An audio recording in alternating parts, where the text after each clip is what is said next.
आज से बिलियन साल पहले जब ये यूनिवर्स एग्जिस्ट नहीं करता था, उस वक्त सिर्फ आलमे अरवाह मौजूद था। अल्लाह ने आलमे अरवाह में सारी रूहों से पूछा कि क्या मैं तुम्हारा रब नहीं हूँ? इस पर सबने कहा बेशक तू हमारा रब है। अल्लाह ने इन सब से वादा लिया और फिर अल्लाह ने कहा कुन, जिसके बाद एक नए दौर का आगाज हुआ जिसे आज हम बिग बैंग कहते हैं। इसका मतलब है कि ये पूरा यूनिवर्स बिलियन साल पहले एक सिंगल पॉइंट से शुरू हुआ, जिसके बारे में अल्लाह ने कुरान में फरमाया है, क्या काफिरों ने नहीं देखा कि आसमान और जमीन एक दूसरे से जुड़े हुए थे और हर जानदार चीज को पानी से बनाया, फिर क्या वो ईमान नहीं लाएंगे? बिग बैंग के बाद इस यूनिवर्स में डिफरेंट प्लैनेट्स और स्टार्स क्रिएट होने लगे। इसी वास्ट यूनिवर्स में अल्लाह ने एक प्लैनेट बनाया, द प्लैनेट अर्थ, जहां आज हम रहते हैं। हजरत आदम अलैहिस्सलाम के इस दुनिया में आने से पहले भी अर्थ पर लाइफ एग्जिस्ट करती थी। जैसा कि कुरान में आया है कि हजरत आदम अलैहिस्सलाम से पहले इस दुनिया में जिन रहते थे। इसके अलावा भी उस वक्त अर्थ पर कई अजीब तरह के जानवर रहते थे, जैसा कि डायनासोर्स, जो कई हजारों साल तक इस दुनिया पर रहे, लेकिन फिर वो इस दुनिया से एक्सटिंक्ट हो गए, जिसका एग्जैक्ट रीजन आज तक किसी भी साइंटिस्ट को नहीं पता। इस पर कई थ्योरीज हैं, जैसा कि कई साइंटिस्ट्स का कहना है कि एक बड़ा एस्टेरॉयड अर्थ को हिट किया था,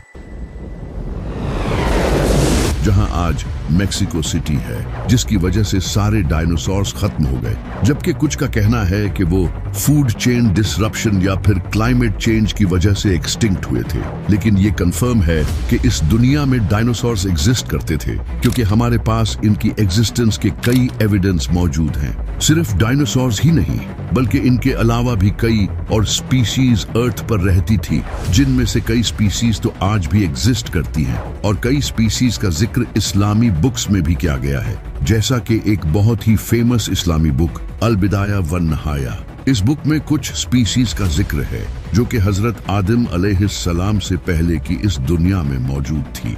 लेकिन इस सब के बाद एक दिन अल्लाह ने मिट्टी से एक इंसान बनाया और फरिश्तों से कहा कि मैं इसे जमीन पर अपना खलीफा बनाऊंगा। तो फरिश्तों ने कहा, ए अल्लाह, क्या तू ऐसे इंसान को जमीन पर भेजने वाला है जो वहां खून और फसाद फैलाएगा? तो अल्लाह ने कहा, जो मैं जानता हूँ वो तुम नहीं जानते। इसके बाद अल्लाह ने आदम में अपने अंदर से रूह डाली और फिर फरिश्तों से कहा कि इसके आगे सजदे में गिर पड़ो। ये सुनते ही सारे फरिश्ते आदम अलैहिस्सलाम के सामने सजदे में गिर पड़े। लेकिन इन फरिश्तों में एक जिन भी मौजूद था जिसने सजदा करने से इनकार कर दिया, जिसका नाम था शैतान। अल्लाह ने पूछा, ऐ शैतान, तूने ऐसा क्यों किया? तो शैतान ने कहा कि ये मिट्टी से बना है और मैं आग से, मैं इससे बेहतर हूँ, इसलिए मैं इसे सजदा नहीं करूंगा। अल्लाह को इसकी इस बात पर गुस्सा आया और फरमाया, ऐ शैतान, यहाँ से निकल जा, अब क़यामत तक तुझ पर लानत होती रहेगी। तो शैतान ने कहा, ऐ अल्लाह, तू मुझे क़यामत तक मोहलत दे, मैं तेरे बंदों को तेरे रास्ते से रोकूंगा। तो अल्लाह ने कहा, ऐ शैतान, जा, तुझे मोहलत दी, लेकिन एक बात याद रख, जो मेरे मुखलिस बंदे होंगे उन पर तेरा जोर नहीं चलेगा। इसके बाद शैतान को क़यामत तक की मोहलत दे दी गई। शैतान के सजदे से इनकार के बाद अल्लाह ने हजरत आदम अलैहिस्सलाम और अम्मा हव्वा को जन्नत में छोड़ दिया और कहा कि जो चाहो खाओ, लेकिन एक बात याद रखना, इस दरख्त के पास भी मत जाना। लेकिन शैतान तो शैतान था, इसने इन्हें वर्गला दिया और कहा कि ये ऐसा दरख्त है कि अगर तुम इसका फल खा लो तो तुम फरिश्ते बन जाओगे और हमेशा के लिए जिंदा रहोगे। जिसके बाद हजरत आदम और अम्मा हव्वा ने उस दरख्त का फल खा लिया और फिर इनके कपड़े उतर गए और वो पत्तों से अपने जिस्मों को छुपाने लगे। अल्लाह ने इनसे कहा, क्या मैंने तुम्हें ऐसा करने से मना नहीं किया था? तो हजरत आदम और अम्मा हव्वा ने गिड़गिड़ा कर माफी मांगी। अल्लाह ने फरमाया, अब यहाँ से निकल जाओ। इसके बाद क़यामत तक के लिए इंसानियत का इम्तिहान शुरू हुआ, जिसकी वजह से आज हम सब इस इम्तिहान में आ चुके हैं। इसी से रिलेटेड बुखारी में एक हदीस है जिसमें हजरत मूसा और हजरत आदम अलैहिस्सलाम के दरमियान एक बार छोटा सा आर्गुमेंट होता है। हजरत मूसा अलैहिस्सलाम ने हजरत आदम अलैहिस्सलाम से कहा, तुम्हारी उस गलती की वजह से आज हम सब लोग इस इम्तिहान में आ चुके हैं जिस पर हजरत आदम अलैहिस्सलाम ने कहा, मूसा तुम वो नबी हो जिसने अल्लाह से डायरेक्ट बात की है, तुम मुझे ऐसी चीज के लिए ब्लेम क्यों कर रहे हो जिसे अल्लाह ने मुझे बनाने से पहले ही मेरी किस्मत में लिख दिया था। यानी कि उनका वो सेब खाना पहले से लिखा था और आज वही सेब हम सबके फोन्स के पीछे है, आईफोन्स। iPhone XS। आज से कई साल पहले जब एप्पल कंपनी शुरू हुई थी तो उस वक्त इनका लोगो ऐसा था जो कि न्यूटन की एप्पल स्टोरी को रिप्रेजेंट करता था और यहाँ ये एप्पल पूरा था। इसके बाद इसे चेंज कर दिया गया जो कि आज भी एप्पल का यही लोगो है। इस पर एक कॉन्स्पिरेसी थियरी है कि ये एप्पल का लोगो हजरत आदम अलैहिस्सलाम का खाया हुआ वही एप्पल है जो कि शैतान की करवाई हुई उस गलती की याद दिलाता है। इसी पर एक अमेरिकन रैपर पिटबुल जो कि बहुत ही फेमस रैपर है, इसने एक पॉडकास्ट में इसी थियरी को रिवील किया था। Check it out. Out of the Bible, one of the most famous stories is what? Is Adam and Eve. What did Eve bite? The apple? She bit the apple. Look at the logo on your phones. इसी वजह से pitbull आज भी blackberry का phone use करता है जो कि काफी आउटडेटेड है। कुरान में अल्लाह का फरमान है कि मैंने आदम को मिट्टी से बनाया है। अगर आप ह्यूमन बॉडी को एग्जामिन करोगे तो इसकी बहुत सी प्रॉपर्टीज मिट्टी में भी पाई जाती हैं, जैसा कि मिट्टी में सिलिका, एल्यूमिनियम और आयरन जैसे कई एलिमेंट्स पाए जाते हैं जो कि ह्यूमन बॉडी में भी पाए जाते हैं। इसके अलावा oxygen, carbon, hydrogen, nitrogen, calcium, phosphorus, potassium और सोडियम जैसे भी कई एलिमेंट्स दोनों में पाए जाते हैं। जिस तरह मिट्टी में पानी पाया जाता है इसी तरह हमारी बॉडी में भी 60 to 70% पानी होता है।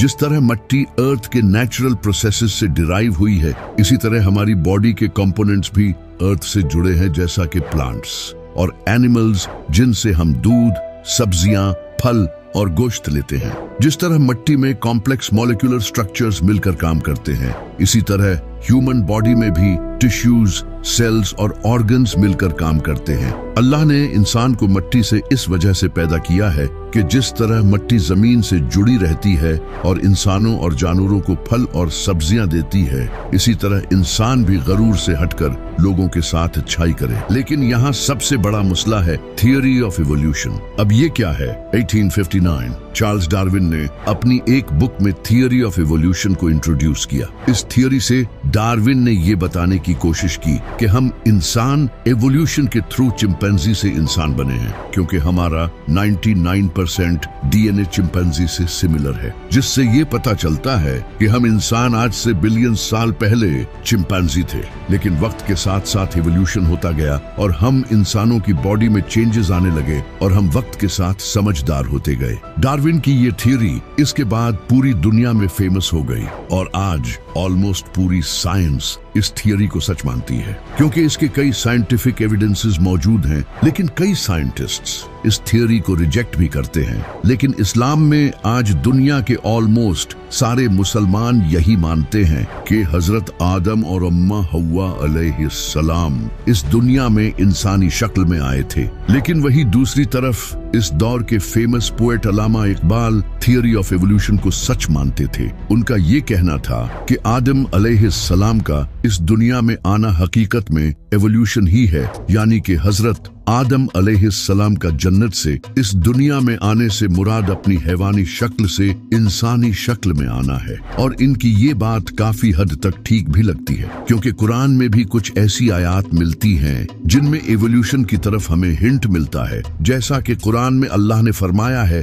कि हमने इंसान को स्टेजेस में बनाया है, जो कि एवोल्यूशन भी हो सकता है, जिस तरह इंसान भी स्टेजेस में ही बंदर से इंसान बना है। इसके अलावा अल्लाह ने कुरान में फरमाया है कि हमने कई जानदार पानी से पैदा किए हैं, ये भी एवोल्यूशन हो सकता है। इसके अलावा नबी सल्लल्लाहु अलैहि वसल्लम की भी हदीस है। आपने फरमाया अल्लाह ने हजरत आदम अलैहिस्सलाम को 60 हाथ लंबा बनाया था, लेकिन बाद में इंसानों की हाइट टाइम टू टाइम कम होती गई, जो कि ऑफ कोर्स इवोल्यूशन के थ्रू ही हुआ था। लेकिन दूसरी तरफ कई स्कॉलर्स इस एवोल्यूशन थ्योरी को नहीं मानते। सिर्फ स्कॉलर्स ही नहीं बल्कि कई साइंटिस्ट्स खुद इस इवोल्यूशन थियोरी को नहीं मानते, क्योंकि ये इवोल्यूशन थियोरी अभी तक जस्ट एक थियोरी है, यानी कि ऐसा होने के चांसेस हैं, लेकिन ये कंफर्म नहीं है, क्योंकि इस इवोल्यूशन थियोरी में कई फ्लॉज हैं, जैसा कि lack of transitional fossils, lack of observable macro evolution, irreducible complexity और जेनेटिक एंट्रोपी।